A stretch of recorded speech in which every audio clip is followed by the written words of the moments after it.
What's going on YouTube? It's your girl Monique Nicole and I am back with another video. Before we get started, if you are new to my channel, please go ahead and click that subscribe button down below. Click it right now, please. Thumbs up this video. I need all this love and support that I can get. So subscribe.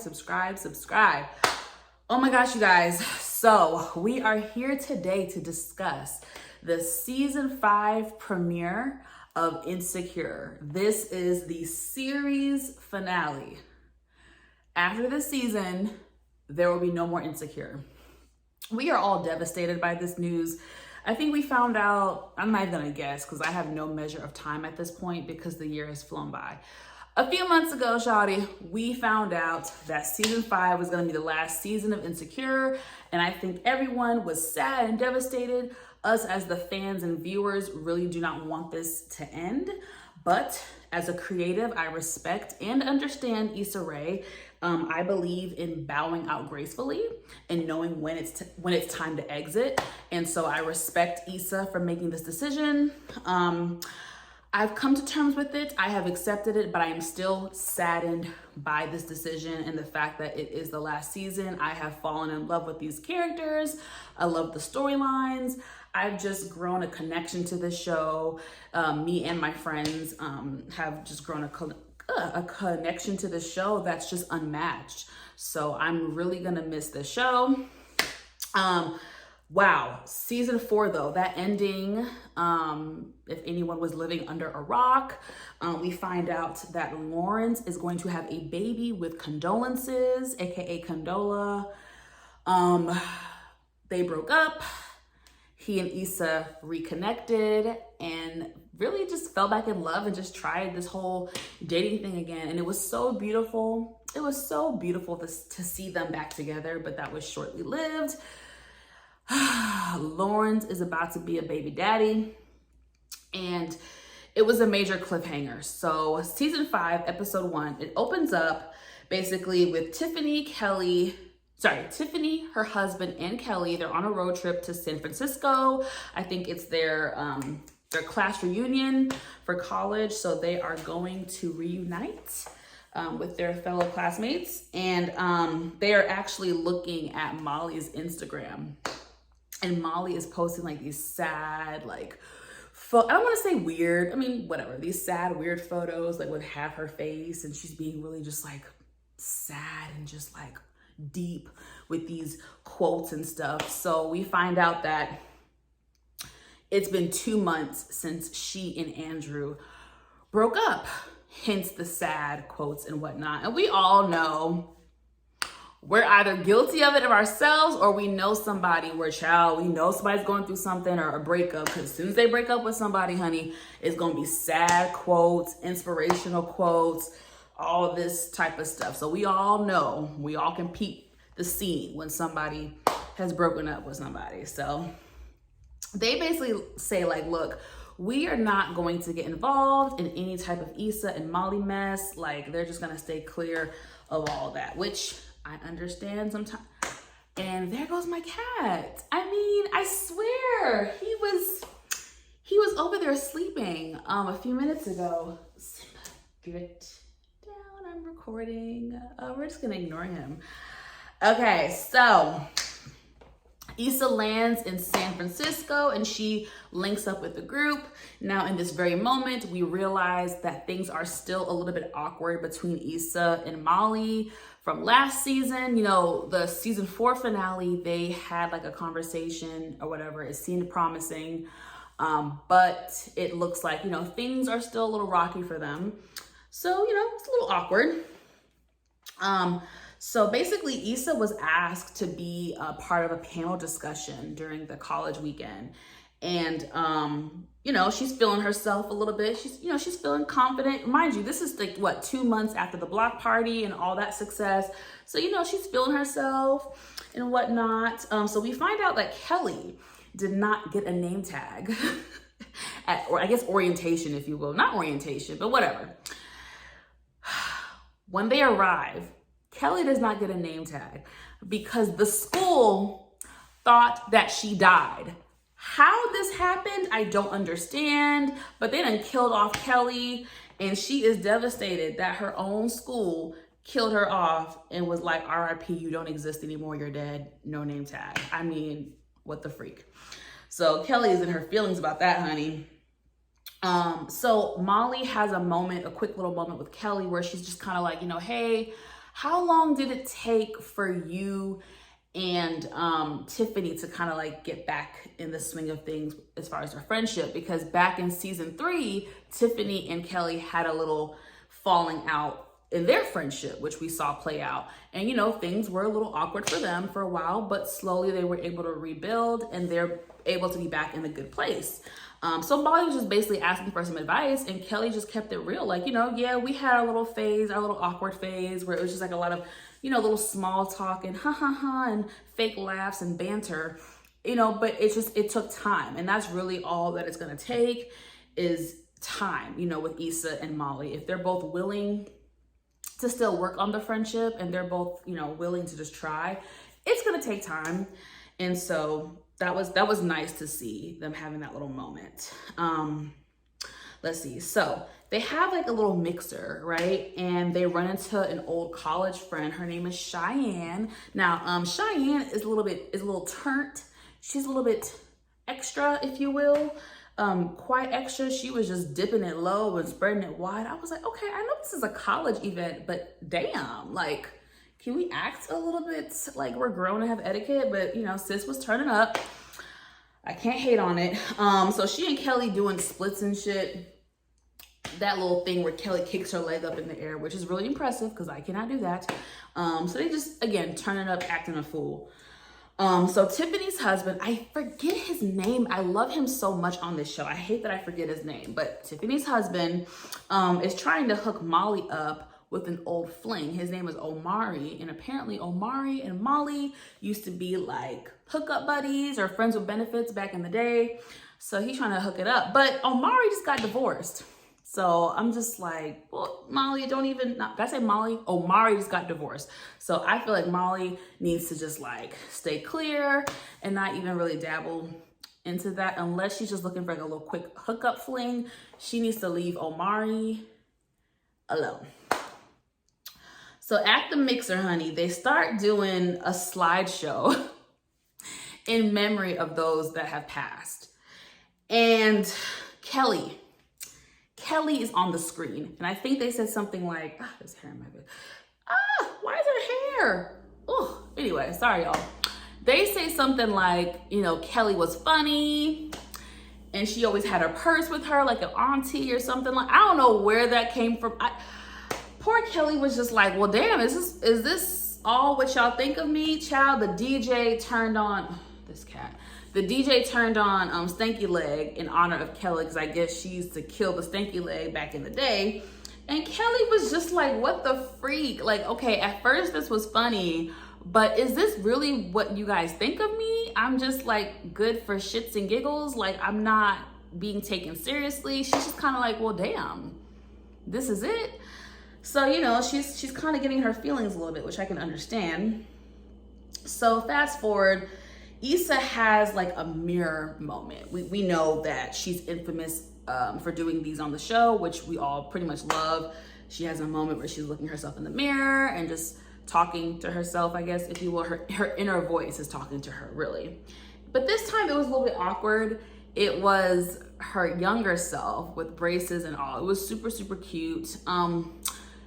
I don't know the terminology, but basically the way they shot the scene, it was different than the other scenes as far as like the previous like mirror scenes. So I don't know how to explain it. It was a little distracting for me. I don't know if I'm the only one. I just couldn't really be in the moment because it felt very fake. Like, I don't know how to explain it. In the previous seasons, when she's having that mirror moment with herself, we know it's fake, but the angle, the way they shot it, it was just a little bit like, okay, yeah, this is cute, whatever. But it was cute. It was cute. It's just, I feel like I couldn't be in the moment as much as I would want to. I could be wrong, could just be me. So time for the panel. So child, the panel was a little bit awkward. So the moderator, first of all, he messed up Issa's company's name, okay? Issa's company's name is Block, Block, BLLCC. And he spelled it, what did he say? He said Blow CC. I mean, that's a little embarrassing. So she had to correct him on that. It was a little awkward. Ha ha ha. You can tell Issa was nervous. She was nervous about the situation. She was nervous to be on the panel.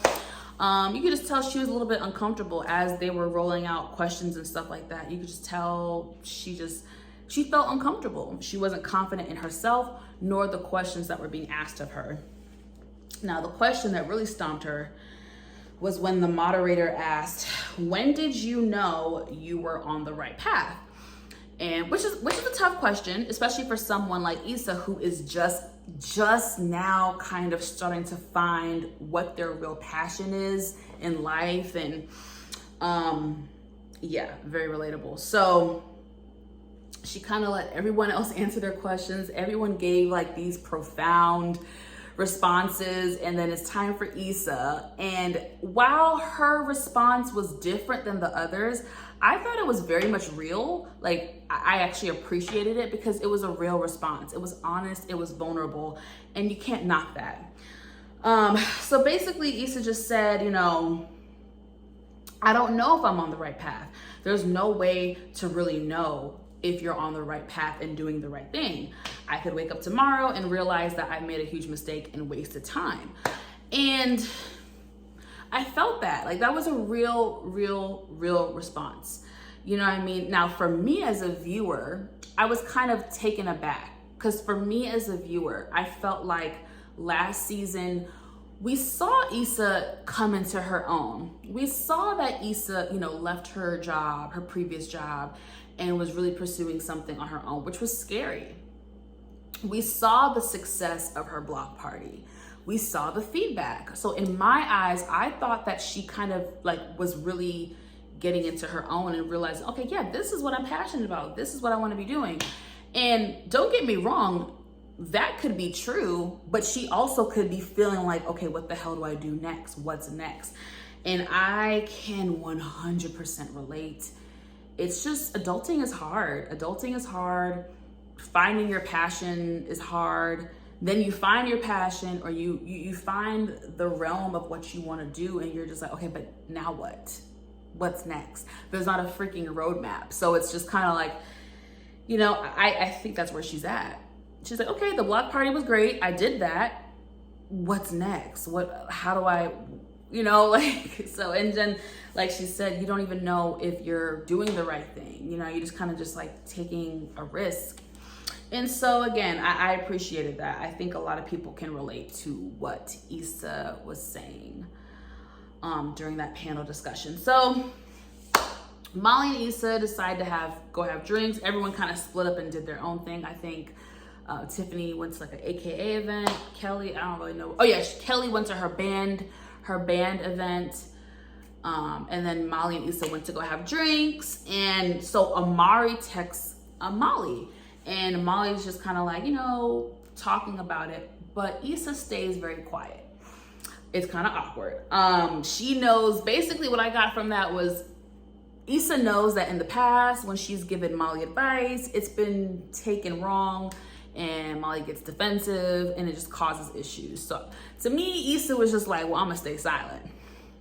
Now, it was awkward though, because it's like Molly would say things that typically for any person would require a response, but Issa was just dead silent. I think in fear of just like not starting any drama with Molly, she was just like, let me just shut up, let me not give my advice and cause any issues, right? So she just stayed the fuck silent, and it was awkward. Now, Molly admits that she's, you know, overanalyzing the Omari situation, and quite frankly has been in her head a lot since her breakup with Andrew. She reveals that she is still going to her counselor, which I'm happy that she's still doing therapy, because we remember Molly was anti-therapy this whole time. So I'm happy that she's still in therapy, honey, trying to get her life together.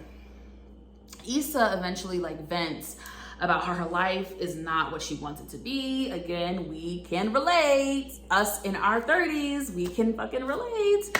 You know, she's managing, what the hell was that? She's managing a crappy, you know, apartment complex. Her career is not taking off or how she wants it to. Her business is not really where she wants it to be. Her love life is all jacked up. It's a lot, and that's what I call adulting. And again, I think we all can relate. So it was a lot, and I understood where Issa was coming from. And Molly asked the question, you know, are we gonna be good?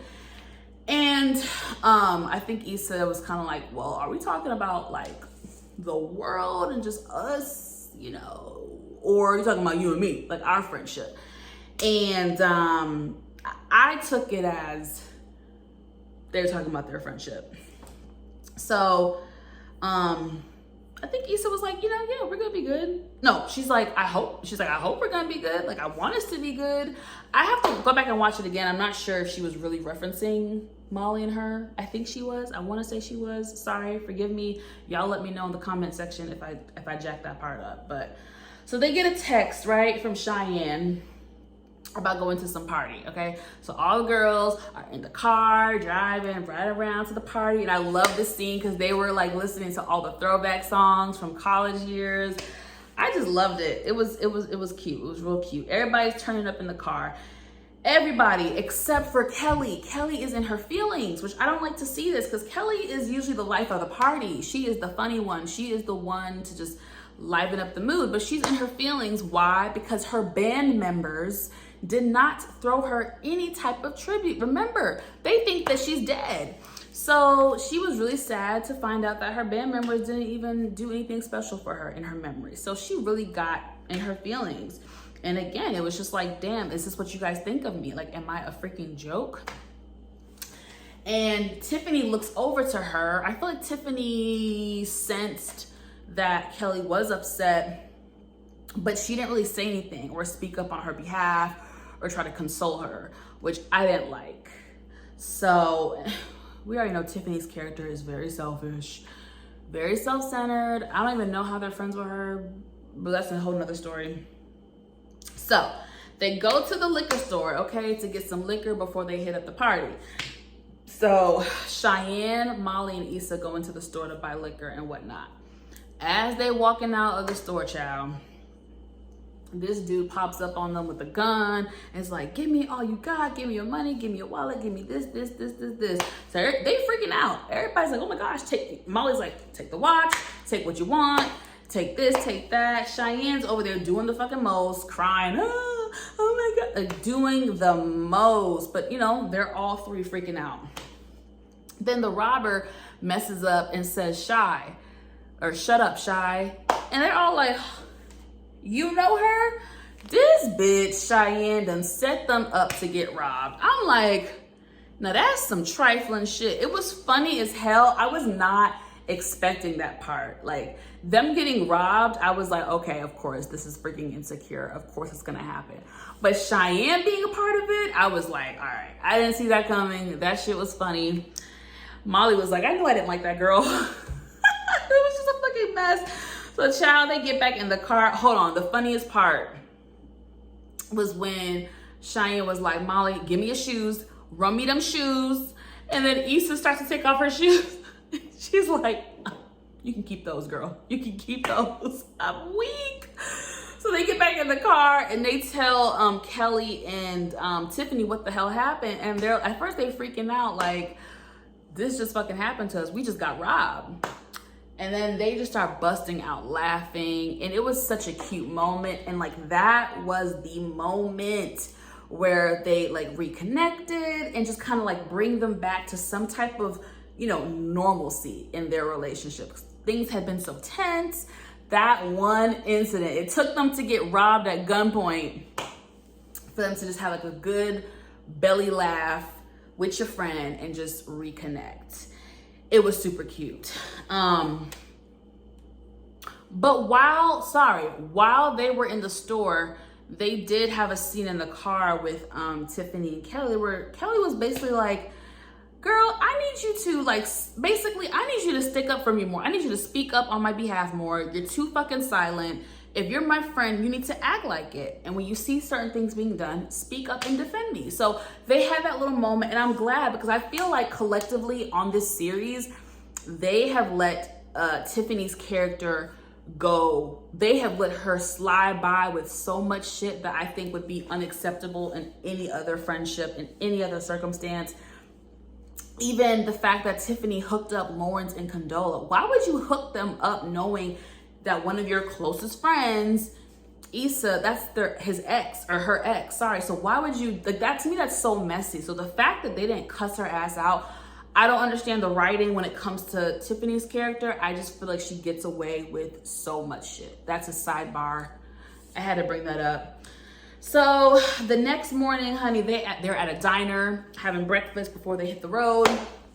And they are having like a fake memoriam, whatever, for Kelly, just to really show her how much they love her, how much they appreciate her, and how sad they would be if something ever really happened to her. So it was really cute. You know, everybody was pouring love into her, and she seemed appreciative, you know, of that moment. So I'm glad Kelly got that moment and was just reassured that she matters, that she is loved and adored. And I thought that was really nice that they did that for her. So while they're at the diner, their college friend walks in and was like, hey, you know, y'all were not at the party last night. We missed you guys. And they were like, yeah, that's a crazy story. And the dude tells Molly, like, oh, Omari was looking for you last night, da da da da. This is the F buddy from back in the day. So later on, as they're heading out the restaurant, Molly basically asked Issa for her opinion, you know, about Omari. And, you know, Issa was like, you sure you want my advice? And Molly was like, yeah, girl. And basically Issa was like, look, you weren't checking for him like that back then. So you shouldn't be checking for him now. You weren't pressed about him then. He liked you more.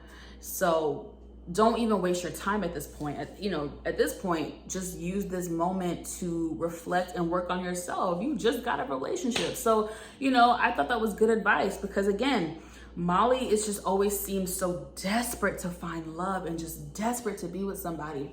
And it's like, you know, look at her. She was about to go settle with Omari just because she wants to be with somebody. Like, girl, you just broke up with Andrew 2 months ago. You're not even healed yet. So I'm glad that she took, you know, Issa's advice on that, you know. And then Issa even goes on to her own dialogue just about life and feeling like they don't have enough time, and how she feels stuck, and just all these things, again, that we can relate to as we're getting older, as we're growing, as we're just becoming our own people. Especially when you hit like the late 20s, early 30s, you really start to reflect on life and where you're at, whether career-wise, love life, personal, just all types of things starts to hit you. And, you know, I just, it's a lot. So it was nice to see that type of dialogue being had in tonight's episode.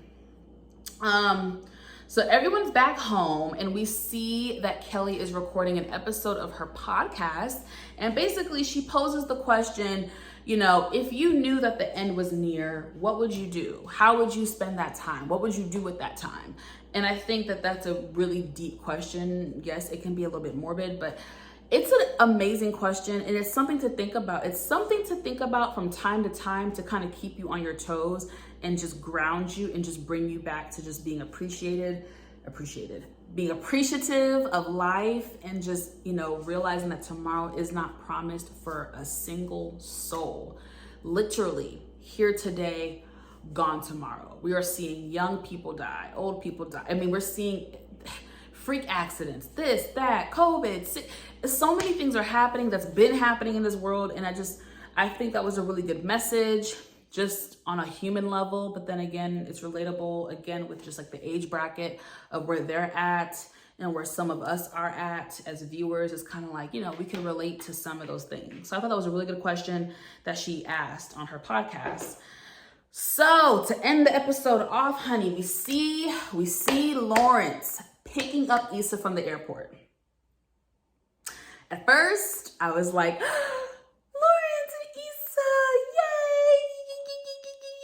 yay! At first, I thought they were like, okay, they're gonna show us. Okay, at first, I thought the writers were gonna show us their relationship, meaning them being together and trying to work through this situation with condolences and showing, you know, Issa's struggle and just like uncomfortableness. I thought they were gonna show that shit, but they fucking didn't. They didn't. They pulled the plug. They pulled the freaking plug, man. So he picks her up from the damn airport and the car ride is awkward. She's being very quiet. He's trying to have small talk. It's awkward. She's not feeling it. He gets to her crib, drops her off. He's low-key trying to, like, you know, come inside. He's like, hey, should we kick it? Like, can I come in? And she was just like, look, Lawrence, I thought about this and it's just not good. She couldn't even finish the sentence. She could not even finish the sentence. But basically, Issa thought about it and she realized she can't do it. She doesn't want to do it. It's too messy. She does not want to be involved with a man who's about to have a baby with another woman. It's too much. It's too much. So no more relationship. No more Lawrence and Issa. And it was a sad ending. And now we're all sad all over again. Like, oh, I'm really sad. So the episode, I thought it was good. It was not my favorite. I feel like they've had better season openers in the past. I don't know if it's just me. Everyone seemed to love it. I didn't love it. I liked it. I thought it was a good episode, but I didn't love it. So we're gonna see how the season goes. I hope the season continues to climb and just end well and just keep that good reputation and consistency that it's always maintained for the last, 5-6 years. But that's it, guys. That's my review on episode 1. Season 5, episode 1 of Insecure. Please drop down in the comment section. Let me know your thoughts and opinions on the episode. Please thumbs up this video. Please like and subscribe. Support. I need it. And I will see you guys next time. Bye.